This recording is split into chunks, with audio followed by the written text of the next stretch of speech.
All right, we're back. Different guest. Well, the usual guest, but part 2 of this episode. My guy Alan looking fresh once again. Dude, people were lighting me up last week. The whole suit and rubber. Yeah, they're like, Look, man, people got work to do. People got moves they got to make. So I'll leave it. But, hey, that was a great shirt. That was a great shirt. Thank you. Thank you for putting it over. But people were like, yo, the tale of 2 outfits on that show. Jeez. I was like, listen, this is what the pod's about. Yeah. Look, scheduling-wise, we got routines. We got follow-ups. Sometimes we flexible or not. But we keep it interesting. That's what's most important. And, boy, speaking of interesting, this NFL week, it's been nonstop. I mean, we were talking right before we started recording. You thought that the Jameis injury was going to be the biggest thing, and then the floodgates opened across the board. I was devastated because I really think, even though that Seattle game's kind of like, I just thought New Orleans was getting a groove with Jameis. Mm-hmm. Like, even though they weren't lining up offensively, which they weren't given the lack of receiving weapons, I just felt like they found some stability, and Winston wasn't turning the ball over, and he was genuinely making smart decisions. And that start of the Tampa game, he was firing. Like, that throw to Taquan, what was his name? Traquan, so not Taquan, Jesus. Traquan Smith in the back corner, beautiful throw. And it's just like, okay, James is moving. And then just to go out of the torn ACL, especially since he's on a 1-year deal, it was very disheartening. And then, that Derrick Henry news crushed me. He might be my favorite player. Like, bro, you were the first person I thought of because you've been Team Titans since us two started doing the pod together. Like, you just love that 1989 30-touch running back. But no, I like when it's done properly and you have the personnel to do it. And I like the fact that they're doing it against the whole system of, running backs don't matter. And look, in a lot of instances, running backs don't matter. Like, look what Cleveland did with D'Ernest Johnson. That was a prime example. But I think with Tennessee, given their personnel and just how Tannehill is much better when he's playing, when he could mostly use play action and play in front because he's not a quarterback you want to play from behind. Like, if Tannehill's in game and he's behind 2 possessions, it's likely game over. So I just like the fact that they know who they are and they go with it, and they just have a running back just superhuman. Like, there's nobody like Derrick Henry. So, yeah, I don't think I've been that devastated by injury since Julio broke his foot against the Jets back in 2013 on Monday Night Football. The Falcons went like 1-5. And Julio broke his foot that game. And I'm just like, oh, man. But, yeah, that was demoralizing. And then just the past few days between Henry Ruggs, Odell Beckham fiasco, and Aaron Rodgers, it's just like it's not ending. Hey, can we talk a little bit about the Odell stuff? Yeah, that would be a good start. Even though one of the games you are previewing is the Battle of Ohio. Because major playoff implications. Okay, so let's tie everything into it, right? But one of the major storylines this week was Odell Beckham. His dad puts out that 10 to 15-minute video of all the times that Odell's open and Baker just doesn't throw it to him or overthrows him, whatever it might be. And, listen, man, I don't want to say I've coined this phrase, but it's something I've been saying since maybe January is y'all asked for this, right? Just across the board. Like, some people complain about things, and it's like, in the end of the day, without you realizing, you've asked for this, right? And Odell asked for this. He wanted out of New York. He complained about Eli not getting enough targets. He complained about not being as productive. He complained about the team not being good. And granted, as a Giants fan, a lot of those years, the only reason why the Giants were getting 5 to 6 primetime games, which, by the way, NFL, can we stop? Yeah. It's just not a good time on primetime. And a lot of that, though, was because of Odell Beckham Jr. Yeah. Imagine he doesn't make that catch on Sunday Night Football. How different is his career? Against Dallas. The trajectory is a lot slower. He's just another receiver. Yeah. Oh, I don't know, but because that was what, 2015, late 2015. He was a rookie, 2014. Oh, 2014 that was okay. Because what he did in 2016 was just unbelievable, and then 2017 I thought he was also no that's when he tore his ACL. I think 2018 like his last 1,000-yard year, correct? So look, he was always going to be productive. I don't know if he would have been the superstar that he became without that catch. I'll agree with you there, but he was always going to be a somebody in this league. Like, you saw from day one. Like, I remember his rookie debut was against the Falcons. He ate up Robert Alford bad, and I'm just like, okay, he's different. Like, like you could just tell just the way his release off the line of scrimmage, just what he does after a catch, his hands in general. Like, okay, so you know what? I take that back. Yeah, you're right. I think that his was trajectory would have been slower. yeah, that Yeah, really just but he skipped like 9 levels. He was always going to be a star, just right. Okay, based that's off fair. his ability. Like, but he did become a megastar, dude. He has the most social media followers of anyone in the NFL. he's very talented. He knows how to market himself. He has a cool look. Right. Like, he's got that swagger. But I do think a lot of that is because that catch just made him a megastar. It's just one of those moments you'll never forget. Kind of like the Vince Carter dunk. I wonder what Vince Carter's career would have been like without the dunk against France. The French dude, yeah. And then also, of course, the dunk contest. Right. You know, I think that drastically elevated his career, especially someone that was playing a small market like Toronto. So I think, I don't know, when it comes to Odell, like, you know, we have to kind of have a laugh about this, but this was the one, not the first time, but like one of the rare moves, David Gettleman. Job well done. Like, I mean, look, in the end of the day, I feel like both teams lost that trade because the Giants did get. I think Peppers and Lawrence are decent. Like, yeah, they could have got more. But Peppers is probably gonna. Oh, he's a free agent after this year. Doubt they re-sign him. Like he's been. He's been a better leader for them than he has been an on-field player. Okay. And Dexter Lawrence, like, he's been great, but a run-stuffing D tackle nowadays. 340 pounds. Unless you're Vita Vea, you gotta be Vita Vea to be a 340-pound difference maker. Like, if you're in the 340, 350 range, you gotta be Vita Vea. Otherwise, it's gonna hurt your value. So, going back to Odell, he goes to Cleveland and he's reunited with his boy Jarvis Landry. They've been playing together since high school and all these circuits and these 7-on-7s, and then they go to LSU and they're best friends and everything is sunshine and rainbows. And then you start complaining about Baker because Baker can't get him the ball. Mm-hmm. But it's something I've always said about the free agent wide receiver. And I know he got traded there, but it's not always going to be an easy transition for you when you leave the quarterback that kind of made you productive. Look, Eli Manning was shot, but Eli Manning was a big reason why he was successful too, throwing to Odell Beckham. Think about how many guys leave their quarterbacks and then you don't hear from them again. Mm-hmm.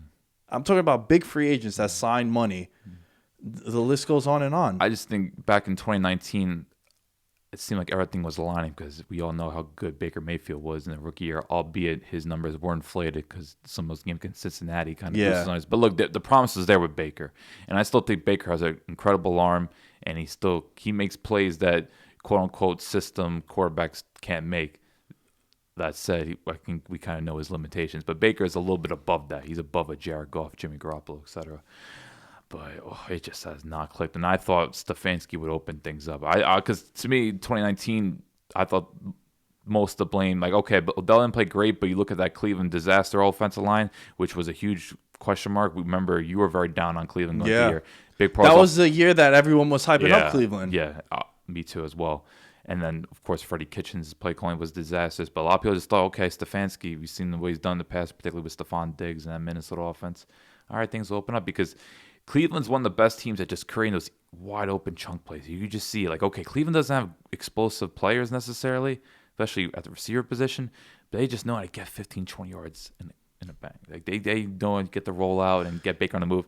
And you thought, okay, Odell could get those plays, and it just has not happened at all.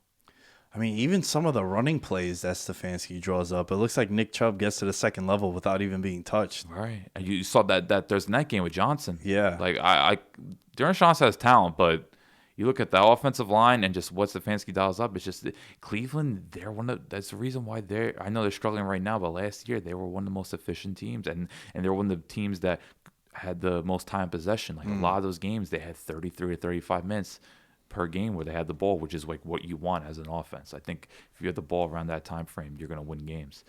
So I just think when you watch Beckham, yeah, he gets open, but I've seen several drops, particularly in the Arizona game, the Denver game, plays you expect the ordinary receiver to make. He didn't make them.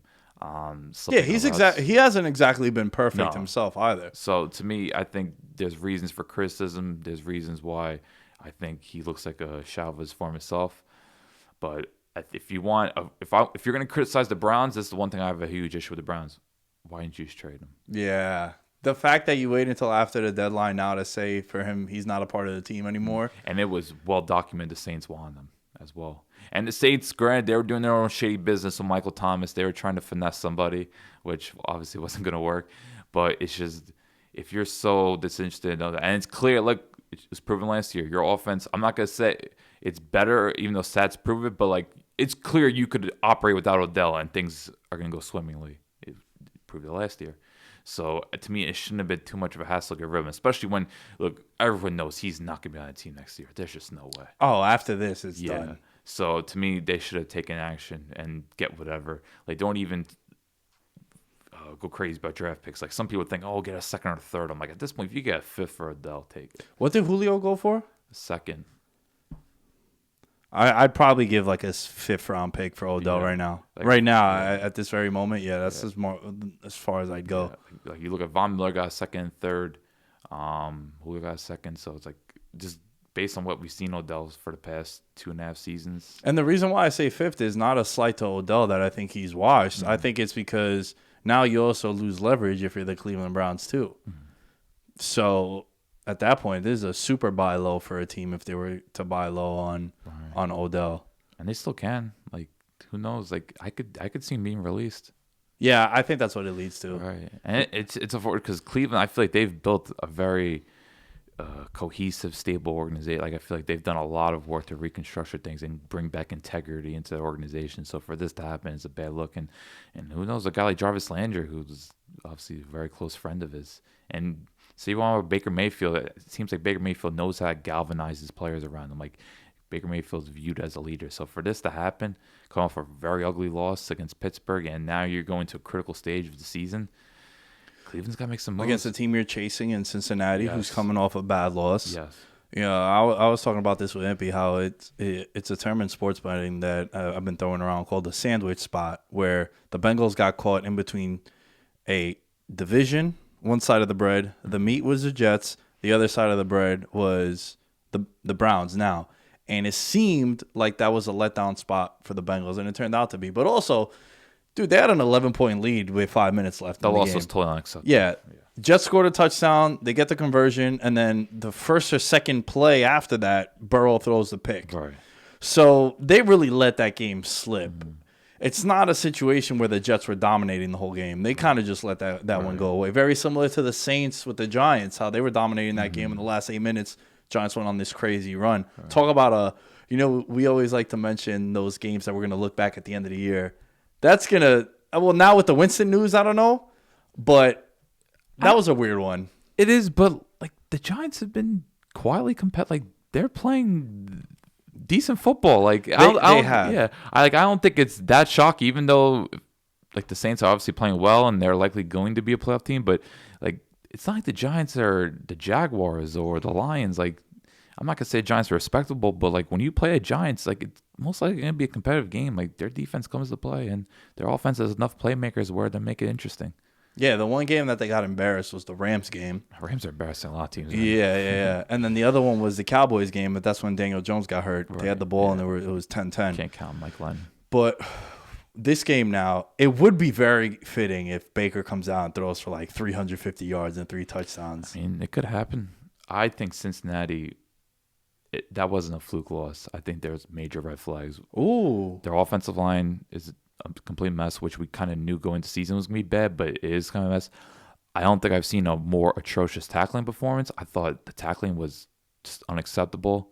Like that Ty Johnson touchdown. How do you not get that bounce? Yeah. And there were other moments, like I saw Tyler Kroft breaking tackles, Michael Carter, who I know Michael Carter is very elusive, but still, like you just expect things. And Cincinnati's defense just unbelievable not how they couldn't tackle. And then the red zone execution was bad. Like they wasted a couple of red zone opportunities. So to me, Cincinnati, although they beat themselves, there are a lot of things I would be concerned about between not being able to pass protect, which was a huge concern going into the year, just not tackling. And you're going up against a team that is Nick Chubb and Jarvis Landry, who are the kings at yards after contact. So I would be very concerned about that. And then just, like I said, the red zone execution, because look, Cleveland, even though they're struggling offensively, they're going to score points against the Cincinnati defense. So I think Cincinnati quietly has their backs against the wall. I'd be very concerned. That's a strong case that you present. I still trust the Bengals, and I still like them, and I want to see in this spot here at home, division opponent. Are you going to use that Jet loss as motivation in this one here? And if you want to be considered a team that can make a run in the playoffs or be a playoff team, I think for the Bengals right now, your objective should be to make the playoffs. That'd be a huge win Right. for your franchise moving Yeah. forward after being in the dumps all these years. And you get these young guys to get some growing pains too. This is the kind of game that you should win.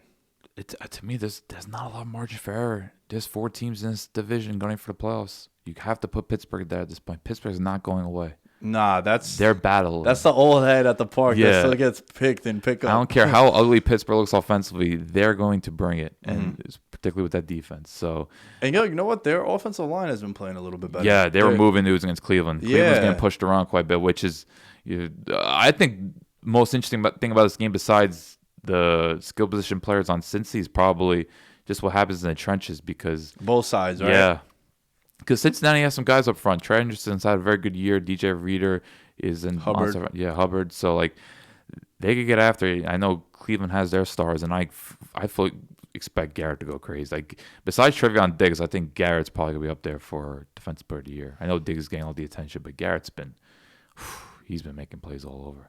I saw this kid Theo Ash. He has a podcast, Stay Hot, with Blue Wire. Put out this this tweet about Myles Garrett, and it was like sacks, QB hits, quarterback pressures, just everything. He was like first or second on like 9 different things. Yeah. So that might be the case where, look, he's still the favorite to win Defensive Player of the Year, even though I don't agree with that. I do feel like it should be Trayvon Diggs, but this matchup here in the trenches is going to be everything. But I do lean towards the Bengals to bounce back. If they drop this game, then I'll probably feel stronger about your take that there's a lot of red flags. Maybe we got a little too excited about some of these wins that they had, and maybe some of these losses that they had are a little bit more alarming. But I'm going to trust the Bengals because of Joe Burrow to bounce back in this spot here against Cleveland. It's definitely gonna be a tight one. Like these two teams, they're pretty evenly matched. But I'm gonna lean Cleveland. I'm gonna think they're gonna run the ball very well, and then I trust Stefanski more than I trust Zach Taylor. I'm still unsure of Zach Taylor. It's still like a process where it's like I want to know like what's Zach Taylor, what's what he's best known for. But then again, since this is the first time Cincinnati's been relevant since he's been a coach, so I think now that we're watching Cincinnati more, we're trying to figure them out because for 2 years, like besides the Thursday night game and maybe that just ridiculous Monday night game against Pittsburgh from remember I think it was in December, which that game was like beyond unwatchable. Like we haven't really watched Cincinnati much, so I'm looking forward to taking more of a close eye since now they're kind of in the spotlight. But I'm gonna go Cleveland.